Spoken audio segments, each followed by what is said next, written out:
नमस्कार दोस्तों, Indian technical training centre में आपका स्वागत है। आज हम लोग प्रेशर से संबंधित हम लोग सवाल और जवाब करने वाले हैं। इससे पहले जो था रेफ्रिजरेशन साइकिल से संबंधित जितना भी सवाल हो सकता था, इससे पिछला वीडियो हम जस्ट बना के पूरा डाले हुए हैं। और इसमें हम लोग बात करें रेफ्रिजरेशन साइकिल से जस्ट आगे, यानी उसमें जो गैस डालते हैं, गैस से संबंधित जो भी प्रेशर होता है उस प्रेशर के बारे में पूरा हम लोग पूछताछ करेंगे। एक तरफ से सभी लेकर से पूछताछ करेंगे, तो बस वीडियो को पूरा शुरू से लेकर लास्ट तक जरूर देखिएगा। पहले पकड़िए आप लोग, हम लोग उसमें प्रेशर सभी तरह पड़े हुए हैं। इसी में कौन कौन सा प्रेशर चेक करते हैं उसको सीधा पकड़ लीजिए ऐसे करके। बैक प्रेशर, स्टैंडिंग प्रेशर और रनिंग प्रेशर, यही सब चेक करते हैं। टोटल कौन कौन सा प्रेशर चेक करते हैं?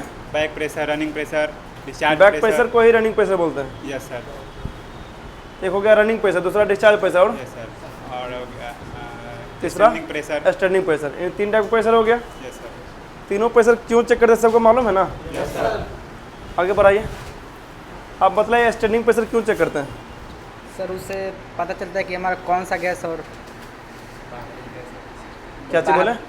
हमारा बाहरी गैस है कि वो सिस्टम वाला गैस है। कैसे मालूम पड़ेगा? मानिए आप चेक किए स्टैंडिंग प्रेशर। अच्छा, स्टैंडिंग प्रेशर कैसे चेक करते हैं? बंद अवस्था या चालू अवस्था में? बंद अवस्था में। बंद अवस्था में थोड़ा जोर से बोलना है। यानी एसी बंद है और हम लोग जब प्रेशर चेक करेंगे गेज मीटर के सहायता से, तो जो प्रेशर बतलाएगा वो क्या कहलाएगा? Standing pressure. तो उसमें पता कैसे चलेगा कि बाहरी गैस है या सिस्टम गैस है? सर वो थोड़ा ध्यान में नहीं है। नहीं आ रहा तो बगल बढ़ा दीजिए। मालूम कैसे पड़ेगा सिस्टम गैस है या बाहरी गैस है? मालूम कैसे चलेगा? याद है तो बोलिए, नहीं याद है तो आगे पूछना। आपको मालूम है? Yes sir. बतलाइए, बढ़िया से बोलिए। स्टार्टिंग प्रेशर चेक करने के लिए उसमें पहले 10 PSI उड़ाएंगे। अगर रिटर्निंग फिर अगर 150 PSI है पहले से चेक किए, पहले से है उसमें 10 PSI उड़ा दिए, अगर रिटर्निंग फिर वही 150 PSI पे आ गया तो मेरा सिस्टम ही गैस है। अगर नहीं आया, उससे कम आया तो बाहरी गैस है सर। पहले में सबको समझ गए ना? यहाँ पर 150-200 का मतलब नहीं रहेगा। जब भी हम लोग बंद अवस्था में प्रेशर चेक करेंगे ना, मानिए बंद अवस्था में प्रेशर चेक किए और 200 PSI बतलाया, या बंद अवस्था में प्रेशर चेक किए 300 PSI बतलाया, है कि नहीं, या 250 PSI बतलाया, जो भी प्रेशर बंद अवस्था में बतलाएगा उसमें से 10-20 PSI उड़ा के तुरंत बंद करेंगे, ठीक है ना? जैसे ही बंद करेंगे तो जितना कम किए, मानिए 300 PSI 20 PSI कम किए, 20 PSI जब कम किए तो 280 PSI आ जाएगा। उसको जैसे बंद किए 280 PSI पे ही अगर रुका हुआ रह गया तो बाहरी गैस है। अगर फिर से जितना पहले था उतना ही पे चला गया तो सिस्टम गैस है। ये होता है मेरा स्टैंडिंग प्रेशर, यानी कि सेफ्टी के पर्पज से हम लोग चेक करते हैं। अगर मालूम पड़ जाए बाहरी गैस भरा हुआ है स्टैंडिंग प्रेशर में, तो हम लोग इसी चालू करेंगे? नहीं, बंद नहीं। सिस्टम गैस चालू करेंगे, अगर बाहरी गैस है तो नहीं चालू करें। चालू नहीं करेंगे, यही ना? यस। बड़ा इधर दीजिए। उसके बाद आता रनिंग प्रेशर। रनिंग प्रेशर कैसे चेक करते हैं? रनिंग प्रेशर ऑन अवस्था में करते हैं। क्यों चेक करते हैं? और हम उसकी गैस के क्वांटिटी चेक करने के लिए पता की है मात्रा।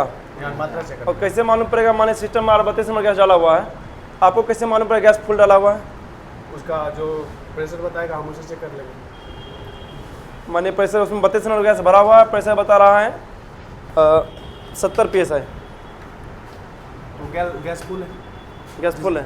सॉरी, जैसे 832 है तो उसका स्टैंडिंग प्रेशर होता है रनिंग प्रेशर। रनिंग प्रेशर 110 से 115 से 130 होता है। हाँ, हम समझे कि गैस की मात्रा लगभग फुल है। तो वहाँ बता 115 से 130 बताना चाहिए ना? चाहिए 110 से 120 130, जी, लेकिन बता रहा 70-80 PSI। तो इसका मतलब गैस कम है। बात समझ में आए? जो रनिंग प्रेशर चेक करेंगे, चारों गैस के रनिंग प्रेशर आपको लिखवाया गया है, उतना प्रेशर आ रहा है तो गैस फुल है। अगर उससे कम बता रहा है तो गैस कम है। बाकी और भी चीज़ पर निर्भर करता है। प्रेशर कम बता रहा फिर भी गैस फुल होता है, और भी चीज़ पर निर्भर करता। आगे बढ़ाइए।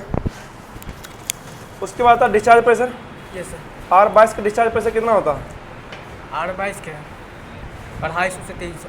ठीक है, डिस्चार्ज 300 प्रेशर हम लोग, हाँ सही है, हम लोग डिस्चार्ज प्रेशर चेक कर सकते हैं। हम लोग नहीं कर सकते क्या कि उसमें डिस्चार्ज सर्विस बल्ब नहीं दिया हो, बढ़िया। इसलिए चेक यानी नहीं कि कर जो डिस्चार्ज साइड, यानी डिस्चार्ज साइड से जो गैस निकलता है कंडेंसर कॉइल में आता है, पूरा कंडेंसर कॉइल तक में डिस्चार्ज लाइन से लेकर के कहीं पर पिन बल्ब लगा हुआ नहीं है, तो हम लोग वहाँ प्रेशर चेक ही नहीं कर पाएंगे। अगर मान लीजिए चेक कर पाते और चेक कर भी लिए मान लीजिए, तो फिर चेक करने से क्या फ़ायदा होता? उससे यही पता चलता है कि मतलब गैस का मात्रा मात्रा है कि नहीं? हाई प्रेशर आ यानी रहा जो है, रनिंग प्रेशर मालूम पड़ेगा वही आपका डिस्चार्ज प्रेशर मालूम पड़ेगा। डिस्चार्ज प्रेशर मालूम पड़ेगा। इसीलिए कंपनी जो है सिर्फ रनिंग प्रेशर चेक करने का ऑप्शन देता है और डिस्चार्ज प्रेशर बात समझे। डिस्चार्ज प्रेशर में भी गैस की मात्रा मालूम पड़ेगा, रनिंग प्रेशर में भी गैस की मात्रा मालूम पड़ेगा, और वही चेस्ट रनिंग प्रेशर में सिस्टम गैस है कि बाहरी गैस है, ये ना। अब आगे जो है प्रेशर, जैसे कि रेफ्रिजरेशन साइकिल के बारे में पहले पूछे थे, यस सर। उसमें पूछे थे किसका क्या काम है। अगर मान लीजिए गैस डाला हुआ है, R22 गैस डाला हुआ है, तो कंडेंसर कॉइल का टेम्परेचर क्या रहेगा? R22 का डाला हुआ है हाँ, तो प्रेशर वहाँ पर कंडेंसर कॉइल में चालू अवस्था में कंडेंसर कॉइल में प्रेशर क्या रहेगा पहले बताइए। उसका गैस चार्ज कर दिया गया है, हाँ। गैस फुल है, पूरा रेफ्रिजरेशन साइकिल हम देखते हैं तो उसी में गैस दौड़ता है। हाँ अगर मान लीजिए कंडेंसर कॉइल में प्रेशर चेक करें, हाँ, उसमें प्रेशर क्या बतलाएगा? कितना हो जाएगा? 80 से 90 बताएगा। 80 से 90 कि 250 से 300 बतलाएगा R22 गैस का। उसी तो बोलते हैं डिस्चार्ज प्रेशर, जो कंडेंसर कॉइल में प्रेशर चेक करते हैं, है कि नहीं। और कंडेंसर कॉइल टेम्परेचर क्या रहेगा? टेम्परेचर रहेगा 48.4 रहेगा माइनस। यहाँ पर एक्यूरेट टेम्परेचर बोलना सही रहेगा नहीं, क्योंकि कंडेंसर कॉइल का शुरुआती पाइप जो था वो डिस्चार्ज लाइन में जुड़ा रहता है, और वहाँ का टेम्परेचर कितना होता है? 80 से 90 डिग्री सेल्सियस, और लास्ट जाते जाते 35-40 डिग्री सेल्सियस, ये ना होता है ये चीज़, ठीक। कूलिंग कॉइल मालूम है? कूलिंग कॉइल मालूम है ना? कूलिंग कॉइल का टेम्परेचर कितना होता है? सब जोर से बोलिए। कूलिंग कॉइल का टेम्परेचर कितना होता है? अगर मैंने गैस भरा हुआ, ठंडा कर रहा है सब कुछ, तब याद है? क्लास कल आए थे, बड़ा पीछे बड़ा आए नहीं तो क्या मालूम है।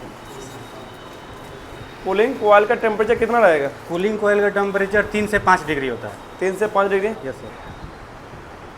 तो वहाँ प्रेशर कितना रहेगा? अगर प्रेशर चेक करें कूलिंग कॉइल पे, तो कूलिंग कोयल R22 गैस डाला हुआ, R22 का कूलिंग कोयल का अगर प्रेशर चेक कर रहे हैं तो R22 का प्रेशर 60 से 70 उसका रनिंग प्रेशर हो जाता है, और उसका डिस्चार्ज प्रेशर हो जाता है 270 से चलो, वो 280। ठीक है। अब मालूम पड़ा ना, कूलिंग कॉइल में जो प्रेशर रहेगा उसी का रनिंग प्रेशर बोलते हैं। Yes sir. उसका प्रेशर कितना रहेगा? 60 से 70। 60 से 70 PSI, ठीक है। बाकी इसमें अच्छा, कूलिंग कॉइल का काम क्या है? कूलिंग कोयल का सर काम है कि जैसे हमारा कंडेंसर कोयल है हीट को रिजेक्ट करता है, वैसे ही कूलिंग कोयल जो हमारा है हीट को एब्जॉर्ब करता है, चलिए इसके अलावा, और वेपर से लिक्विड से वेपर बनाता है। चलिए बढ़िया। एक चीज़ इसी में और क्वेश्चन है, कूलिंग कॉइल मेरा क्या आता है? फिन्स पे टिका हुआ। Yes sir. फिन्स का क्या काम है? फिन्स का हाँ, फिन्स का फिन्स यही मालूम काम। है? फिन्स किसको बोलते हैं? फिन्स जो लगा होता है पीतल टाइप पतला का, पतला जो पत्ती होता है एल्युमिनियम का, हाँ, तो उस फिन्स का क्या काम है? उसको फिन्स का काम है कि हमारा कूलिंग को रिजेक्ट करे, कूल जो होता है ना उसको रिजेक्ट करता है, रिजेक्ट करेगा। प्रोटेक्ट वो छानने को काम करता है उसको। देखिए बढ़िया समझ लीजिए, मेनली जो फिन्स दिया गया है, अच्छा फ्रिज में तो नहीं देता जल्दी लेकर के, डबल डोर फ्रिज देता लेकर के, लेकिन डबल डोर में बहुत बड़ा बड़ा देता लेकर के, है कि नहीं। फिन्स का जो मेन काम है इसी में एयर फ्लो का ठहराव के लिए। अगर ठहराव नहीं होगा तो फिर कोई काम का वहाँ पे है नहीं। कूलिंग कॉइल ठंडा रहेगा, उस पर आइस जम जाएगा, लेकिन वहाँ पे ठंडा नहीं कर पाएगा पूरा। का है? Yes sir. अगर मान लीजिए यहाँ पर आग जल रहा है तो स्पीड में अगर 500 डिग्री सेल्सियस भी जल रहा है ना, स्पीड में हाथ को लेके जाएंगे और यहाँ से निकाल देंगे, हाथ तो कुछ भी नहीं होगा और बाल तक नहीं जलेगा, है कि नहीं। लेकिन थोड़ा सा अस्थिर से ले जाए, ठहराते हुए ले जाए, तब आसानी से उसका हीट मेरे हाथ में ट्रांसफर होगा और हाथ जलना शुरू हो जाएगा। बात समझेंगे? ठहराव जरूरी है।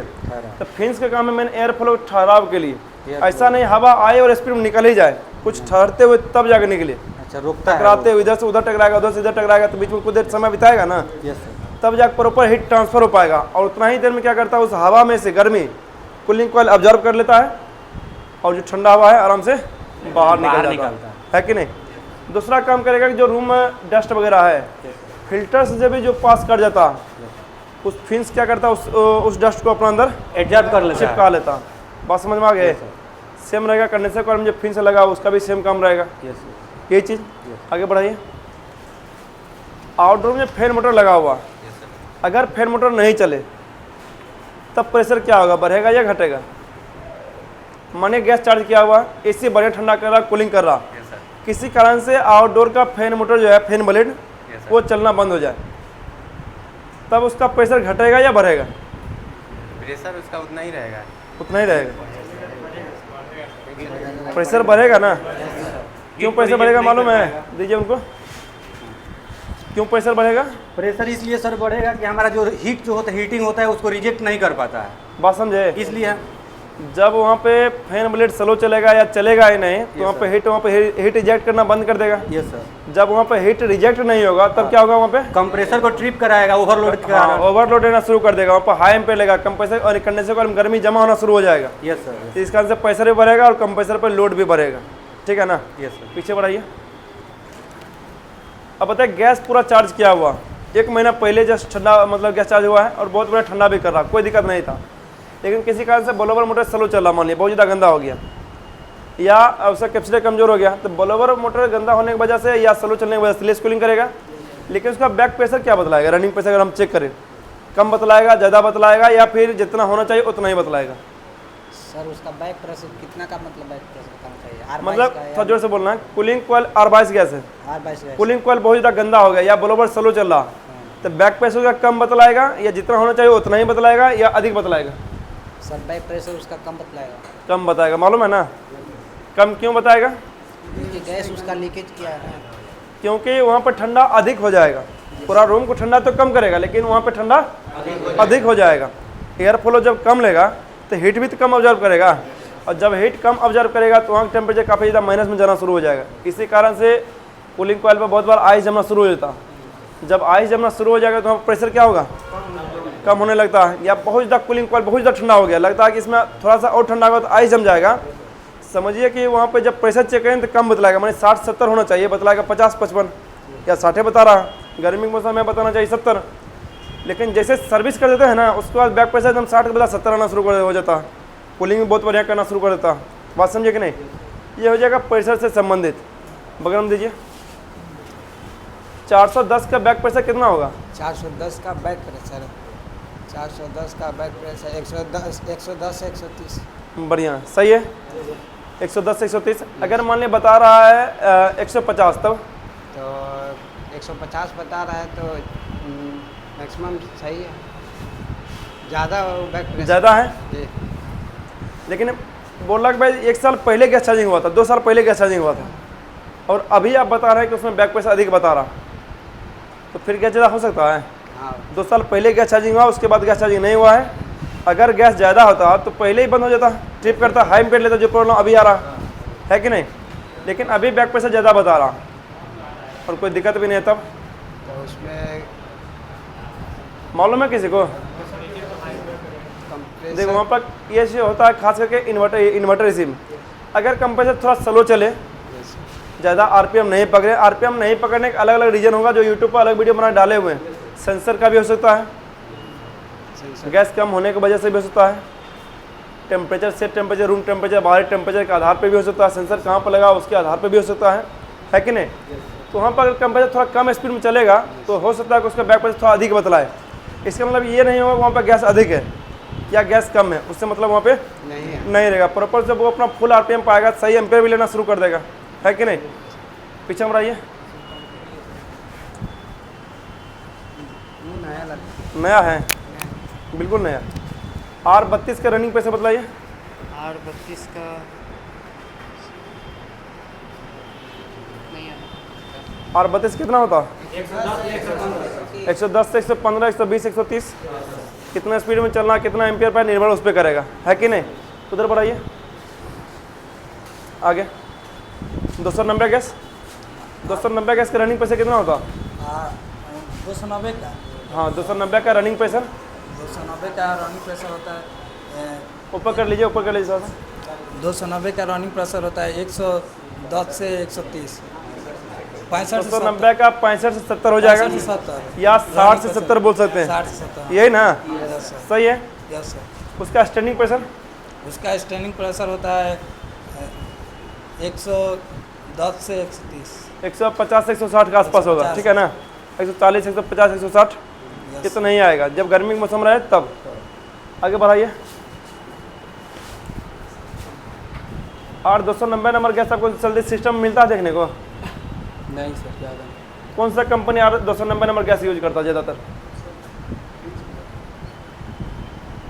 गोदरेज कंपनी। आप लोग अभी फील्ड में ज़्यादा गए नहीं तो मालूम नहीं ना रहेगा। गोदरेज कंपनी जो एसी का ये खुद से बनाता भी है गैस, और गोदरेज का गैस भी आता है, बात समझे कि नहीं। आप गोदरेज के लिए तो 234 भी मिल जाएगा, और 290 भी मिल जाएगा, और 22 भी मिल जाएगा, और 600 ये भी मिल जाएगा। खुद का गैस बनाता भी है। जो गोदरेज कंपनी होता है वो आपका 8290 नंबर गैस अपना एसी में यूज करता है। बाकी दूसरा कंपनी कभी कभी मिल जाए तो मिल जाए, बाकी दूसरा कंपनी जल्दी मिलेगा नहीं जल्दी मिलेगा ही नहीं। मेनली आपको अब मिलता है R22 32 410, वो भी R22 जो है आपका पुराना वाला एसी में बंदी हो गया 2020 के बाद, है कि नहीं। बाकी पैसा समझिए लेवल और सारा क्वेश्चन हो ही गया है। इसमें और कोई क्वेश्चन है तो पूछ लीजिए। हाँ, पंपिंग प्रेशर में भी प्रेशर आता है, मालूम है ना सबको। अगर मान लीजिए कंप्रेसर पंपिंग लेस है, किनको मालूम है, दीजिए उनको माइक दीजिए। अगर मान लीजिए कंप्रेसर पंपिंग लेस है, अगर कंप्रेसर हमारा पंपिंग लेस है तब उसका रनिंग प्रेशर क्या बतलाएगा। कंप्रेसर हमारा अति लेस है तो रनिंग प्रेशर उसका कम बताएगा। कम बताएगा। पंपिंग है तो उसका ज़्यादा बताएगा, क्योंकि हाँ, ये स्पीड में नॉन कम इन्वर्टर के लिए है, इन्वर्टर के लिए नहीं। है। अगर इन्वर्टर में क्या कि वेरिएबल स्पीड कंप्रेसर लगा होता Yes, sir. है कि नहीं, UVW, तो उसमें आपको पंपिंग लेस पता करना बड़ा मुश्किल हो जाएगा। Yes, sir. मान लीजिए नॉन इन्वर्टर के लिए है, अगर कंप्रेसर मेरा पंपिंग लेस रहे, Yes, उसका रनिंग प्रेशर क्या बतलाएगा, ज़्यादा बताएगा, अधिक बताएगा। कंफर्म कैसे करेंगे भाई रनिंग, अच्छी इससे पहले भी तो पढ़ाए हुए हैं। Yes, sir. अगर रनिंग प्रेशर अधिक बतलाएगा Yes, sir. तो गैस अधिक है, क्योंकि Yes, sir. शुरू में ये भी सवाल जवाब किए थे। यस सर, रनिंग प्रेशर अधिक बतलाए तो गैस अधिक है, गैस अधिक। लेकिन अभी बतला रहे हैं कि रनिंग प्रेशर अधिक भी बता रहा यस सर, और गैस अधिक भी नहीं है, लेकिन नहीं। कंप्रेसर पंपिंग लेस है। पंपिंग लेस है। कैसे, अगर सर अगर गैस अगर हमारा कंप्रेसर का पंपिंग लेस भी रहेगा तो हमारा जो रनिंग प्रेशर होता है वो हाई बताएगा, जो आवश्यकता से अधिक बताएगा रनिंग प्रेशर। लेकिन वहाँ पर ध्यान देना एम्पियर, यस सर, और एम्पियर भी ज़्यादा कम इसी से डिसाइड होगा। अगर गैस सच में अधिक डाला हुआ है यस सर, तो एम्पियर अधिक लेगा, यस सर, लेकिन गैस जितना होना चाहिए उतना ही है। Yes, अब फिर भी एम्पियर ये क्या बोलते हैं बैक प्रेशर अधिक बता रहा, यस सर, एम्पियर नॉर्मली ले रहा। यस सर, अगर सच में गैस ज़्यादा रहे तो एम्पियर अधिक लेगा, यस सर, लेकिन गैस ज़्यादा है नहीं, फिर भी बैक प्रेशर अधिक बता रहा, यस सर, एम्पियर नॉर्मली ले रहा, ठंडा कम कर रहा, मतलब कंप्रेसर पंपिंग लेस है। 90 से 95% चांस है कंप्रेसर मेरा पंपिंग लेस है। अधिक बतलाए तब, जैसे 60-70 होना चाहिए, यस सर, बता रहा 80-90-100 R22 गैस का। अगर नॉन इन्वर्टर 32 नंबर है, बता रहा 150-200 PSI यस सर, चालू में, और एम्पियर नॉर्मली ले रहा, तो दिमाग बिठा लेना 90 से 95% चांस है कंप्रेसर मेरा पंपिंग लेस है। पंपिंग लेस है। बस समझ में आ गया पंपिंग नहीं, लेस में एक एम्पियर होता है वो कम दिखाता है, और जो रनिंग कम या जितना लेना चाहिए नहीं लेता है। उतना सही लेगा, यही ना लेगा। यस सर, और दूसरा चीज़ इसमें बतलाएगा, ये तो हो गया भाई जब लगा हुआ है तब। तब अगर खाली कंप्रेसर आपको लेके दे दे, यस सर, उसमें प्रेशर चेक करना होता है। यस सर, तो रोटरी एसी में कौन सा कंप्रेसर लगता है, ये रोटरी कंप्रेसर लगता है। और रोटरी कंप्रेसर आपको लेके दे दिए और उसको चालू कर देना, यस सर, कंफर्म करना उसका पंपिंग प्रेशर सही है कि नहीं है। तो कैसे कंफर्म करिएगा, उसको सर चालू करेंगे, अगर उसका पंपिंग हमारा 500 से 600 जा रहा है तो हमारा पंपिंग लेस नहीं है, ठीक है, कंप्रेसर सही माना जाएगा। हाँ। अगर यानी- उससे कम आ रहा है, 400 से नीचे आ रहा है, तो हमारा पंपिंग लेस है। ठीक है। यस सर, ये चीज पंपिंग लेस मालूम पड़ जाएगा। लेकिन ध्यान देना, रोटरी कंप्रेसर में अधिकतर में ये होता है कंप्रेसर बंद करने के बाद सेक्शन लाइन से रिटर्निंग प्रेशर निकलता है, जिसमें नहीं निकला बहुत बढ़िया, यस सर, निकल भी रहा, अगर धीरे धीरे निकल रहा तो कोई दिक्कत नहीं है। नहीं है। बात समझ में आए। यस सर, अगर वहीं पर हार्मेटिक कंप्रेसर की बात करें, यस सर, तो एसी में भी तो लगता है, यस सर, यस सर, और अब तो एसी में से लगभग गायब ही हो गया है, पोर्टेबल में अभी भी मिलेगा। बाकी रोटरी कंप्रेसर फ्रिज में ज़्यादातर लगता है, यस सर। हार्मेटिक कंप्रेसर। तो हार्मेटिक कंप्रेसर का पंपिंग प्रेशर कितना होता है, हार्मेटिक कंप्रेसर का पंपिंग प्रेशर सर 400 से 500 तक, अगर इतना बढ़िया कम से रहेगा कम? तो ठीक है, अगर उससे कम रहेगा तो पंपिंग लेस उसको माना ठीक है ना। अगर मान लीजिए पंपिंग लेस है तो वहाँ पे बैक प्रेशर इसका एम्पियर कितना लेगा हार्मेटिक कंप्रेसर का, जाएगा। जितना नॉर्मल, जैसे में कि नॉर्मल लेगा कम लेगा, जितना सब में वही बात हाँ। रहेगा, हार्मेटिक में भी और उसमें भी, यस सर। दोनों में लेस कूलिंग की समस्या आएगा। अगर मान लीजिए कंप्रेसर पूरा पंपिंग लेस है, कैसे मालूम करिएगा, पूरा पंपिंग लेस है तो सर पहले से ये उसको कंप्रेसर को ना चालू करेंगे, ठीक है, रनिंग स्टार्टिंग का जो देखे सप्लाई देकर चालू करेंगे, और उसके बाद प्रेशर उसमें डालेंगे। प्रेशर अगर डालेंगे और मान लीजिए कि 300 से ऊपर नहीं चढ़ रहा है, चाहे 400 से ऊपर नहीं चढ़ रहा है, अगर मान लीजिए कि 500 से ऊपर चढ़ गया, पूरा पंपिंग लेस के बाद Yes, बता रहे हैं अभी, बतला रहे, सुन लीजिए पूरा पंपिंग। इसके बारे में तो पहले बात किए। हाँ यस सर, यहाँ पूरा पंपिंग लेस में क्या होता है, बहुत बार जब फील्ड में काम करिएगा तो वहाँ पर आपको देखने को मिलेगा कंप्रेसर चालू है, सर्विस वाल्व भी खुला हुआ, चॉकिंग प्रॉब्लम भी नहीं है, लेकिन जो स्टैंडिंग प्रेशर बता रहा था अभी भी स्टैंडिंग प्रेशर पे ही है, यस सर, प्रेशर ना खींच रहा ना प्रेशर दे देख रहा रहा, एम्पियर जितना लेना चाहिए उससे कम हल्का से ले रहा, यस सर, यानी मोटर चल भी रहा। अगर मोटर जाम होता तो एम्पियर हाई लेता, ध्यान देना बढ़िया से, इसी पर फील्ड में मिलता तो आदमी दिमाग घूमने लगता। एम्पियर जितना लेना चाहिए उतना ही ले रहा है या उससे थोड़ा सा कम ले रहा है। कम ले रहा, चल भी रहा, तो जब चले तो स्टैंडिंग प्रेशर से रनिंग प्रेशर की तरफ आएगा। Yes sir.